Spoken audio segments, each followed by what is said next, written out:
উনি নিজেকে কি মনে করেন আমি বুঝতে পারি না।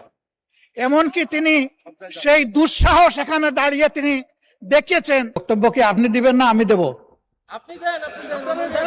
মাননীয় স্পিকার, এটা অশোভন, এটা অশোভন। আমার বক্তব্যের সময় যদি এইভাবে কমেন্টস করা হয় তাহলে আমার এখানে দাঁড়ানোর প্রয়োজন নেই। বলেন মাননীয় বিরোধী দল নেতা, বলুন আপনার বক্তব্য বলুন। আপনি মাননীয় স্পিকার, আমি সম্মানিত সংসদ সদস্য এবং স্বরাষ্ট্র মন্ত্রীর প্রতি সম্মান রেখে বলতে চাই, আজকে নতুন করে তিনি এই শব্দগুলো উচ্চারণ করেন নাই। সংসদ অধিবেশন যেদিন থেকে বসা শুরু হয়েছে সেদিন থেকেই তিনি তুচ্ছ তাচ্ছিল্য করে সবাইকে বক্তব্য। উনি নিজেকে কি মনে করেন আমি বুঝতে পারি না।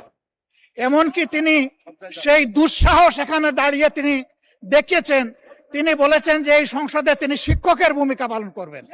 আমরা তার ছাত্র হওয়ার জন্য এখানে আসি নাই। মাননীয় স্পিকার, শিক্ষকতা করতে হলে তিনি একটা ইউনিভার্সিটি খুলুন, ওখানে যার পছন্দ গিয়ে ভর্তি হবে, ওনার লেকচার শুনবে।